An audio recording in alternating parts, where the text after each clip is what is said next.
Hello everyone and welcome to today's video. Today we have some news out of the state of Kansas where Attorney General Kris Kobach has officially announced that he is running for re-election and will not be running for governor in 2026. Now Kris Kobach, this name may be familiar to you as he was the Republican nominee for governor in the state of Kansas back in 2018. And you could argue in large part he's the reason that the Democrats were able to elect Governor Laura Kelly in 2018. Kobach only got 42.98% of the vote to Kelly's 48% of the vote, with independent Greg Orman getting a considerable 6.5% and third-party candidate Caldwell getting 1.9%. So Kris Kobach put up a very poor showing in Kansas in 2018 to win this governor's race. Now, in 2022, Kris Kobach was also on the ballot, not for governor this time around, but Laura Kelly won re-election by 2.2% against the Republican Schmidt. But we can also look for the Kansas elections as well in 2022 as I look to pull these up here, as we can see the Attorney General election for the state of Kansas. Let me find here. Now, in this election, Kris Kobach did defeat Democrat Chris Mann, but look at these numbers. Kris Kobach won with 50.8% of the vote to the Democrat Chris Mann's 49.2%. This was a really close race. Kobach got about 506,817 votes. Mann got 490,925 votes. So roughly 16,000 votes separating Kobach and Mann in this very close race. So again, Kris Kobach in these two races have either been in a very, very close race or he lost to Democrat Laura Kelly back in 2018.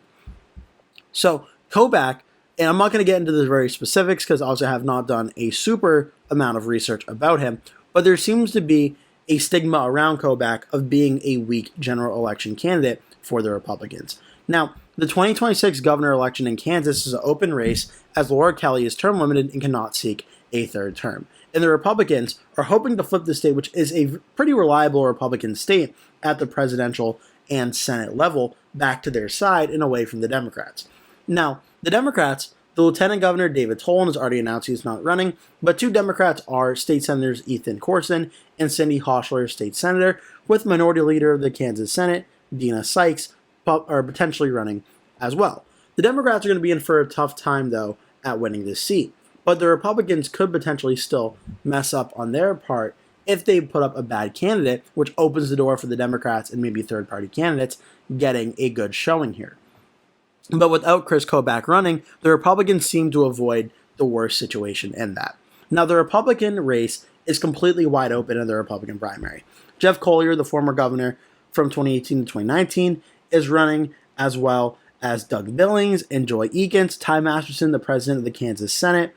Charlotte O'Hara is running. Stacey Rogers, Vicki Schmidt, the Kansas Insurance Commissioner, and Scott Schwab, the Secretary of State for Kansas, are all running in this race. Right now, the current predictions from Cook Political Report and Sabado Crystal Ball have this race as a lean Republican as a flip for the GOP. Inside Elections has it as a battleground.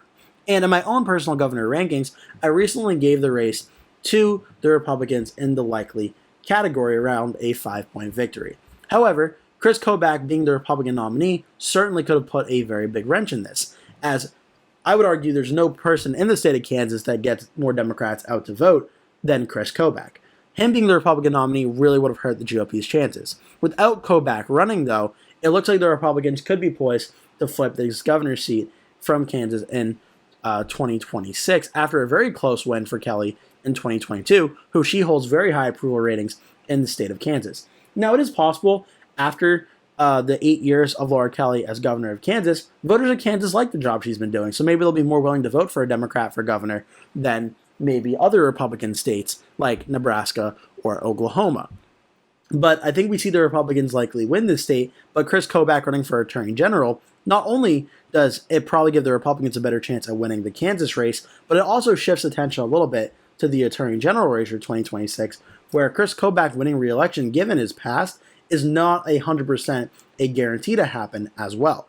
So his Attorney General race will be very close, but Republicans do have a stronger chance now at winning the governor's race in a very crucial state in 2026 as the GOP seeks to flip this seat from blue to red. So I thought this was some pretty important election news, and I wanted to give you a little update on this as we talk about the state of Kansas. Because you look at the map in 2022, only a handful of counties are going for Laura Kelly on this map from the 2022 race, which was about a 2-point win.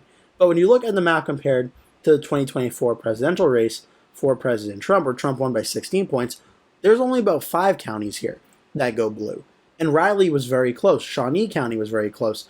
Only Douglas, Johnson, and Winnedot ended up going by more than 5 points for the Democrats. Whereas in the 2022 governor map, much different story, a lot smaller margins in the red areas, and a lot more blue.